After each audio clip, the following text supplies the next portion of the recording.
ایک آدمی تھا تو اس کی بیوی انتقال کر گئی اور اس نے طلاق دے دی۔ 10-11 سال کا اس کا بیٹا تھا، اس نے دوسری شادی کر لی۔ ایک دن اپنے بیٹے سے کہنے لگا، بیٹے وہ سگی اماں ٹھیک تھی یا یہ والی ٹھیک ہے؟ تو بیٹا کہنے لگا، ابا جی یہ ٹھیک ہے، وہ سگی امی جھوٹ بڑے بولتی تھی، سگی امی جھوٹ بڑے بولتی تھی، جھوٹی تھی، یہ سچی ہے۔ اس نے کہا، بیوقوف تیری ماں جھوٹی تھی؟ اس نے کہا، ابا بڑی۔ کہا کس طرح؟ کہنے لگا، ابا جی میں نا کبھی، آپ کو پتہ میں شرارتی ہوں، کبھی میں شرارت کرتا تھا نا، کوئی برتن توڑ دیتا تھا تو میری سگی اماں مجھے تھپڑ مار کے باہر نکالتی تھی، کہتی تھی میں تالا لگاؤں گی باورچی خانے کو، تجھے ساری رات روٹی نہیں دینی، تو آج بھوکا ہی رہے گا، بالکل نہیں دینا، ساری رات نہیں دینا۔ بڑے دعوے کرتی تھی، قسمیں اٹھاتی تھی، پر بڑی جھوٹی تھی۔ آدھا گھنٹہ بھی نہیں گزرتا تھا تو گلیوں میں مجھے ڈھونڈنے لگ جاتی تھی، ڈھونڈ کے لاتی تھی، ڈھونڈ کے، اور لا کے نا تو غلطی میری ہوتی تھی، رونا میری اماں شروع کر دیتی تھی، وے اوے مینوں نہ ستایا کر وے پترا۔ پھر میری مرضی کا کھانا مجھے پکا کے دیتی تھی، میری مرضی کا، اور پھر میری اماں مجھے تحفہ بھی دیتی تھی۔ ابا جی وہ جھوٹی تھی، پہلے کہہ رہی تھی ساری رات نہیں دینا، اب آدھا گھنٹہ۔ یہ بڑی سچی ہے، جواب بھائی ہے۔ میں شرارت کرتا ہوں تو تھپڑ مار کے نکال دیتی ہے، کہتی ہے روٹی نہیں دینی، پھر میں ساری رات رو کے گزارتا ہوں پر نہیں دیتی۔ یہ سچی ہے، وہ جھوٹی تھی۔ تو ماں کے درد کو کیا سمجھے؟ بچے تو کہتے ہیں اماں نے ہمیں قید کر دیا، اماں کہتی ہے میری مرضی سے کھاؤ، اور تجھے نہیں پتا اس نے قید نہیں کیا، وہ تم سے پیار بڑا سچا کرتی، اور بڑا سچا پیار کرتی ہے تیرے ساتھ، بڑا سچا۔ بیٹا برگر کھا کے آ جاتا ہے، اماں کہتی ہے روٹی کھا لے، کہتا ہے نہیں آپ نے بینگن پکائے ہوئے ہیں، میں نے نہیں کھانے۔ تو اماں منتیں کرتی ہے، کہتی ہے چل توں دس کی کھانا ہے، تینوں سیویاں نہ بنا دیاں، فٹافٹ دال پک جائے گی، کیا کھائے گا؟ وہ ابا جی میری طرح قریب سے کہتے ہیں چھڈ پرا، بھوک لگے گی تو آپ ہی کھا لے گا۔ لیکن اماں کہتی ہے اس نے روٹی نہ کھائی تو مجھے نیند نہیں آئے گی۔ تو اس درد کو سمجھنا، ماں کے سینے میں نا، دیکھیں نا ایک بچی ہوتی ہے BA، وہ اس نے کر لیا، اس کی اماں روز کہتی ہے بیٹے سویرے اٹھا کر، ساس کے پاس جائے گی تو وہ کہے گی کہ اس کی اماں نے سویرے اٹھنا سکھایا ہی نہیں، اب بیٹی کہتی ہے اماں جدو جاواں گی ویکھی جائے گی۔ اچھا اس کی شادی ہو گئی، اس کی ساس نے آہستہ آہستہ شکوے شروع کر دیے، خامن سے کہنے لگی تو اس کو اٹھاتا ہی نہیں سویرے، وہ بھی کہتا ہے کمرے میں جا کے اماں شکوہ کرتی ہے تو اٹھتی نہیں، اور بچی لاڈلی تھی، وہ نہیں تھی اٹھتی ٹائم پہ۔ زندگی کے 22 سال 23 سال وہ سویرے نہیں اٹھی، وقت پہ نہیں اٹھی، مثال دے رہا ہوں۔ پھر اسی بیٹی کو اللہ نے ایک بیٹا عطا کر دیا۔ صبح 100 آواز اس کی اماں دیتی تھی پر اس کی آنکھ نہیں کھلتی تھی، لیکن اسی بیٹی کا بیٹا سحری کے وقت ہلکا سا روتا ہے، ساری دنیا سوئی ہے پر اماں اس کی فٹافٹ جاگتی ہے، فٹافٹ جاگتی ہے۔ میں غلام ہوں ایک آستانے کا، اور میں سمجھتا ہوں جو کسی کا مرید ہی نہیں اس پر تو سایہ ہی نہیں، اسے چاہیے کسی بزرگ کا سایہ حاصل کرے۔ لیکن بھائی یہ بات بھی بڑی سچی ہے کہ میرے جیسے پیر کے ہاتھ میں 5000 روپیہ نذرانہ دو نا، پیر صاحب دعا کرنا، تو پیر صاحب نے دعا پکی یاد کی ہوئی ہے سب کے لیے، رٹی رٹائی، اللہ خیر کرے اللہ بھلا کرے، تو سب کے لیے رٹا لگایا ہوا ہے۔ اور اماں کو بیٹا ویسے ہی کہہ جائے، ویسے ہی اماں میں انٹرویو دینے جا رہا ہوں ذرا دعا کرنا، وہ بیبیاں منگا کے دعائے تنجینہ پڑھانا شروع کر دیتی ہے، اور ساری رات مصلے پہ بیٹھی۔ اس درد کو سمجھنا۔ اور بھائی بڑا ویل ڈریس بیٹا ہوتا ہے، ویل ڈریس نوجوان، وہ 18,000 کا جوڑا پہنتا ہے، 7,000 کا جوتا خریدتا ہے، وہ قیمتی قسم کی گھڑی استعمال کرتا ہے، لیکن اسی بچے کے جب اپنے بچے ہوتے ہیں نا تو بیوی کو کہتا ہے یہ لے 10,000 روپیہ، بچوں کے کپڑے خرید لے، میرے صحیح ہیں ابھی کل ہی تو خریدے تھے۔ باپ، اور تو سمجھا ہی نہیں یار، 30 سال باپ نے جوانی ساری سعودی عرب کو دے دی، لیکن تیرا خیال رکھا۔ میں ایسے لوگوں کو جانتا ہوں جنہوں نے 30 سال پردیس میں کمبل نہیں بدلا، اور جہاں گئے تھے تو ایک کمبل خریدا تھا پھر بدلا نہیں۔ تو ماں باپ کے بارے میں، اور یہاں بچے حساب کرتے پھرتے ہیں، بھائی تو پچھلے مہینے بھی 5,000 دیتا سی، تسی پیسے اندر کر دے کی ہو، माँ बाप से हिसाब करता है तू। तिरमिजी शरीफ के लफ्ज है, एक सहाबी ने आके अर्ज की, या रसूल अल्लाह, पैसे विरासत के नहीं, मेरे अब्बा जी ने नहीं दिए मुझे, मैंने खुद मेहनत करके कमाए। अब मेरा अब्बा मुझसे पैसे मांगता है तो क्या करूं, तो मेरे हैं, मैंने कमाए हैं, अब्बा जी ने नहीं दिए, विरासत नहीं, हिस्सा नहीं मिला। हुजूर मेरा अब्बा मांगता है तो मेरे लिए हुक्म क्या है? तो नबी पाक ने फरमाया, क्या कहा तुमने, पैसे तेरे हैं? कहा हुजूर हाँ। तो फरमाया अब्बा किसका है? कहा या रसूलल्लाह मेरा। तो फरमाया अगर तू अपने वालिद का है तो तेरी हर शय तेरे वालिद की है, तू भी तेरे वालिद का है तो तेरा माल भी तेरे। माँ और बाप ये तो हुस्न है जिंदगी का, ये तो वकार है इंसान का। जब तक माँ बाप का हाथ पकड़ के चलोगे ना, रास्ते सीधे रहेंगे, और जिस दिन उंगली छोड़ के सड़क पे निकलना पड़ा ना, सर चकराने लगेगा। याद रखना, ये बड़ा मुश्किल काम होता है। लोगों का तो रुख ही उस दिन वाज़े होता है जिस दिन आदमी साये से महरूम होता है। अम्मा तो कमरे में पड़ी हो ना, औरंगजेब आलमगीर की माँ फौत हो गई, 350 कमरा था महल का, और अम्मा 12 साल टांगों से माजूर रही औरंगजेब आलमगीर की। अम्मा 12 साल कमरे से निकल नहीं सकी, साथ ही वाशरूम था या जो भी उस दौर में तरीका था। औरंगजेब जब महल में आते थे तो फिर भी सीधे अम्मा के पास जाते थे, और जब वापस निकलते थे फिर भी अम्मा के साथ। औरंगजेब की माँ का जनाजा उठा तो औरंगजेब ने रोना शुरू किया। फिर सालों बीत गए पर उसके आंसू खुश्क नहीं होते थे। एक शख्स ने कहा तेरी कोई अनोखी मर गई है, सारी दुनिया की मरती हैं। उसने कहा मैं बादशाह हूँ, 24 घंटे लोगों का आना जाना है, बड़े दबदबे हैं, बड़े डेरेदारियां हैं, बड़ी भैंसें, बड़ी गायें, बड़े खाने वाले, बड़े लांगरी। मेरी माँ बूढ़ी थी, एक कोने में पड़ी रहती थी, पर जब से वो गई है ये मुझे महल नहीं लगता, मुझे कब्रिस्तान लगता है। मुझे लगता है ये कब्रिस्तान है। माँ और बाप तो तेरी नेमत है भाई। हम बच्चे, हमारे आजकल के बच्चों ने एक मसला बड़ा पक्का याद कर लिया, कहते मौलाना पीर साहब पसंद की शादी करना जायज नहीं। मैं कहता हूँ साहब और भी बड़ी चीजें जायज है, सिर्फ एक ही शय जायज रह गई है। रसूल पाक सल्लल्लाहु अलैहि वसल्लम सिवाय अल्लाह के किसी के पाबंद नहीं, किसी के पाबंद नहीं। पर जनाब सैयदा खतीजतुल कुबरा रदी अल्लाह ताला अन्हा ने पैगामे निकाह दिया, या रसूलल्लाह मैं शादी करना चाहती हूँ, हुजूर किसी के पाबंद नहीं। पर मेरे महबूब ने फरमाया मेरा चचा मेरे वालिद की जगह है, मैं अपने चाचा से पूछ के तुम्हें जवाब दूंगा। ये है पसंद की शादी जो मेरे नबी ने बयान फरमाई है। तू सारा कुछ क्रॉस कर कर के गुजर जाता है। यहाँ तो हाल ये है कि पालने वाला कोई और साये में बैठने वाला। बाग तेरे दी कर कर राखी मैं सारी उम्र गुजारी, तो जदों ये फल पकन ते आया ते लै गए होर व्यापारी। और बेटा गुजरता है अम्मा के दरवाजे के आगे से, अम्मा के दरवाजे के आगे बेटा अमरूद लेके आया है 6 किलो। तवज्जो है मेरी बात पर? इधर देखें जी, छोड़ें थोड़ी देर हमारी सुने।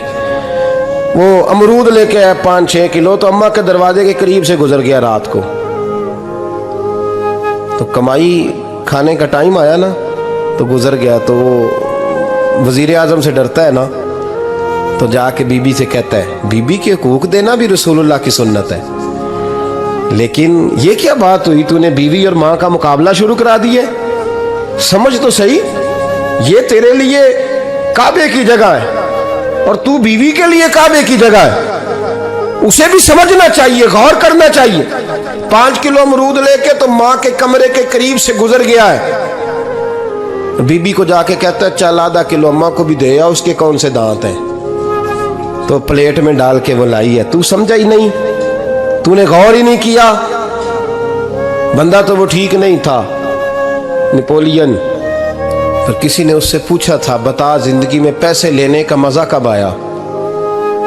उसने कहा कि मुझे मजा तब आता था कि मैं अपनी सारी कमाई ला के अपनी अम्मा के हाथ पे रखता था, और फिर जब मैं अपनी माँ से थोड़ा थोड़ा खर्चा लेता था ना, थोड़ा थोड़ा, तवज्जो है मेरी बात पे?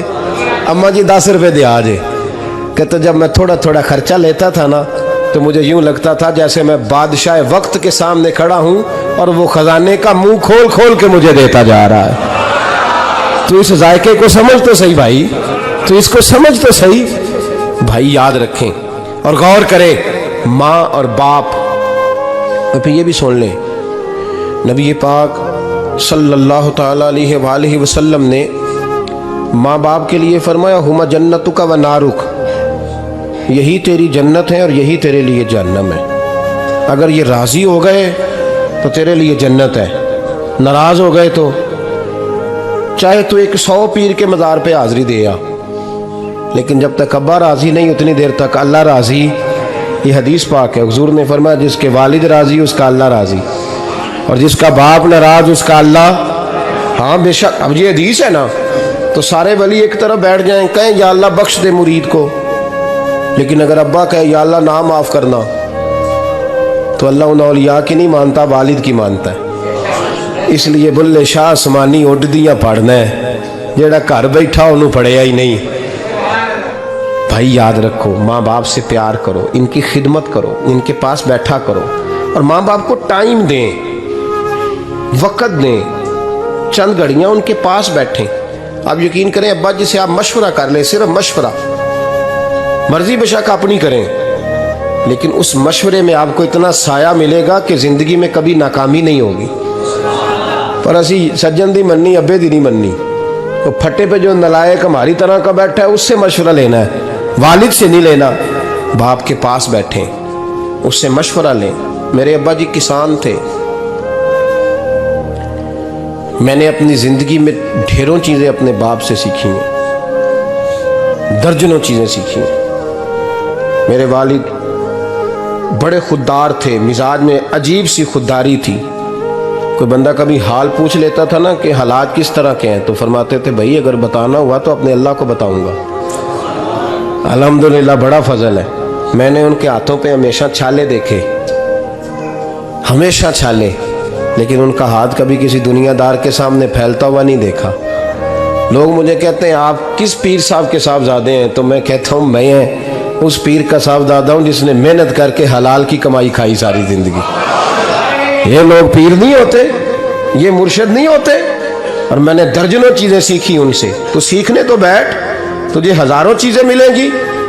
भाई अपनी ज़िंदगी में माँ बाप की तरफ देखो, सबसे ज़रूरी काम है इन्हें वक़्त दो। अम्मा के ओ भाई बड़ा मुश्किल है दुनियादारों से तारीफ़ कराना, तो अम्मा दे कोल ते एवं 2 मिनट राती बइए ना आखी अम्मा पैर कटे ना रजाई जो तेरे घुट छड़ा, तो अम्मा कहती जा मेरा पुत्र थकिया है तू सो जाके, मैं कदों काम लगी सा, मैं कदों हलवा डई सा, जा सो जा जाके। बस ये कार्रवाई है, तूने 2 मिनट के लिए कह दिया, सवेरे पूरे मोहल्ले में तेरी अम्मा कहेगी अल्लाह मेरे पुत्र वर्गा पुत्र सारिਆਂ ਨੂੰ दे। राती आउंदा है तो मैनू घुट के सौंदा है, अल्लाह घुटिया कोई नहीं सो भी कार्रवाई पाई सो, लेकिन वो सबको बताती है। तो भाई इतनी कीमती चीज़ और तू छोड़ के बैठ। मैं कभी जलसे से देर से आता था ना, अब तो जाता नहीं ज़्यादा जगहों पे, कोशिश करता हूँ कि चलो माहौल के मुताबिक, थोड़ा खुश्क आदमी हूँ तो हर जगह सेट नहीं हो पाता, इसलिए कम जाता हूँ। तो कभी रात को आते थे ना देर से, मेरी अम्मा जी शुगर की मरीज़ थी, तो मैं छोटे भाई को फ़ोन करता था कि अम्मा जी सो गए कि सो गए। मैं कहता था कि तू ना इस तरह कर, नीचे आ जा, 2 बज गए हैं, वो शुगर की मरीज़ है, आँख खुल जाए ना तो दोबारा लगती नहीं बुज़ुर्गों की, तो तू दरवाज़ा खोल दे, अंदर दस्तक दी तो दिक्कत होगी। तो मैं जूते उतार के अंदर दाखिल होता था, तो पहला कदम रखता था तो मेरी अम्मा बोल पड़ती थी पुत्र आ गए, आ गए। ओ भाई तू इस दर्द को समझना, कोई तुझे मिलेगा, कोई मिलेगा तुझे ऐसा। अब मैं दूर दराज भी चला जाता हूँ, उनकी ज़िंदगी में नहीं जा पाया, कहते हमने नहीं जाना, घर में रहना है। इस कैफ को समझ ले, इस दौलत के करीब हो जा। हज़रत अबू हुरैरा रदी अल्लाह ताला अन्हु फरमाते हैं मेरी अम्मा बूढ़ी थी, मैं उनकी खिदमत करता था। बाप की खिदमत और माँ की खिदमत सबके हिस्से में नहीं आती, ये रब जिसे महबूब रखता है उसे ये मौके अता करता है। खुश नसीब है जिसे बूढ़ा बाप मिले और वो नौकरी करे, खुश किस्मत है जिसको बीमार माँ मिले और वो नौकरी करे। हज़रत अबू हुरैरा फरमाते हैं मेरी अम्मा बूढ़ी थी, तो उनका मैदा कमज़ोर हो गया था, तो मैं उठा के पखाना पेशाब करता था तो कई दफ़ा मेरे ऊपर कर देती थी। ये हज़रत इब्न जौज़ी अलैहि रहमा ने इसको लिखा है। فرماتے ہیں میرے دل میں خیال آتا تھا کہ میں بڑا خدمت گزار ہوں اپنی ماں کا۔ ایک دن میں حضرت عمر کے پاس بیٹھا تھا ان کے دور خلافت میں، تو ایک شخص آ گیا۔ اس شخص نے آ کر کے کہا کہ حضرت عمر سے حضور ایک مسئلہ پوچھنا ہے۔ فرمایا پوچھو۔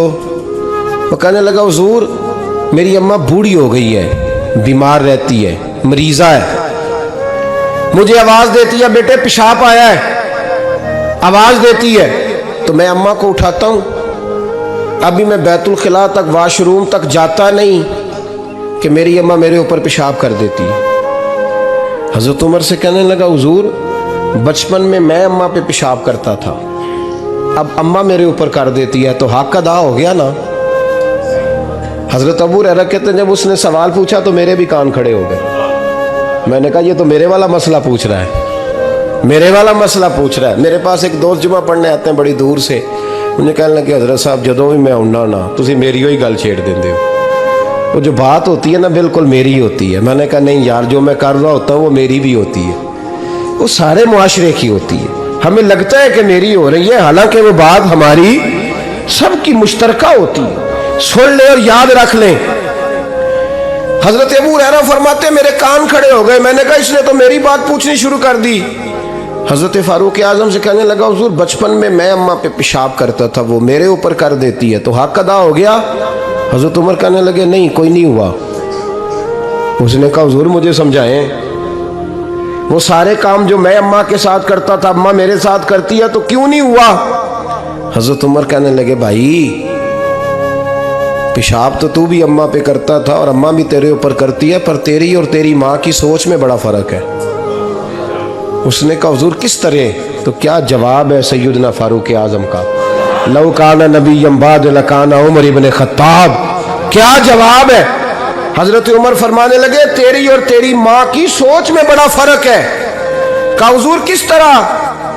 فرمایا جب تیری اماں تیرے اوپر پیشاب کرتی ہے نا تو تو دعا کرتا ہے کہ یا اللہ بوڑھی ہو گئی ہے اسے پردہ دے دے، اور جب تو اپنی اماں پہ پیشاب کرتا تھا تو وہ دعا کرتی تھی یا اللہ میرے لال کو لمبی زندگی عطا فرما۔ فرمایا یہ تیرا اور اس کا فرق ہے۔ کہا جب تیری اور تیری ماں کی سوچ میں، اور نبی پاک صلی اللہ علیہ وسلم نے فرمایا ہے جتنے بھی گناہ انسان کرتا ہے نا اللہ کریم سزا کو روک دیتا ہے، قیامت میں سزا دے گا، اور جو ماں باپ کا نافرمان ہے نا اس کو دنیا میں بھی سزا ملے گی۔ جو ماں باپ کا نافرمان ہے اسے دنیا میں بھی، آپ یقین کریں بچے تھوڑا سا پڑ جاتے ہیں بیچارے تو ماں باپ سے کہتے ہیں ابا جی تسی پرانے دور دے ہو، تو انہوں کی پتہ ہوئے، اور تجھے پتہ ہی نہیں بھائی، تجھے خبر ہی نہیں، یہ پرانے دور کے نہیں، تو بیوقوفوں کے دور کا ہے، تو سمجھ یہ کوئی تعلیم ہے؟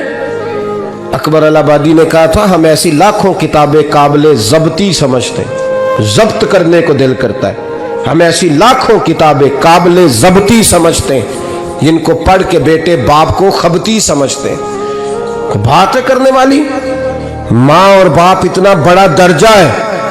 اور بھائی سن لو اور اس بات کو یاد رکھنا، دنیا میں صحابی ہونے سے بڑی ولایت کوئی نہیں۔ سارے ولی غوث کتب ابدال مل کے بھی صحابی کے قدموں کی خاک تک کو نہیں پہنچ سکتے، لیکن حضرت اویس کرنی صحابی نہیں بن سکے صرف اپنی اماں کی وجہ سے، پیچھے رہے۔ محبوب نے فرمایا تو وہاں رہ کے ماں کی نوکری کر، تیرا نبی تجھ سے راضی ہے۔ اتنا بڑا کام انہوں نے چھوڑ دیا، حضور کی ظاہری زیارت نہیں کر پائے، اور تو کہتا ہے میں فلانے پیر صاحب کے آستانے پہ ہوتا ہوں، اماں بڑے بھائی کے پاس ہوتی ہے، میں جاتا ہوں تنظیموں کے ساتھ جماعتوں کے ساتھ اور اماں فلانے کے ساتھ۔ یہ کیسی بات ہوئی؟ یہ کس طرح کا مسئلہ ہوا؟ جو تیری ڈیوٹی ہے اس ڈیوٹی کو پہلے ادا کر، نوکری کو پہلے کر، فرائض کا ادائیگی پہلے کر۔ تو فرض چھوڑ کے نفل کے پیچھے جا رہا ہے، اس کام کو پہلے سر انجام دے۔ میرے نبی پاک صلی اللہ علیہ وسلم نے فرمایا والدین کے نافرمان کو دنیا میں سزا ملتی،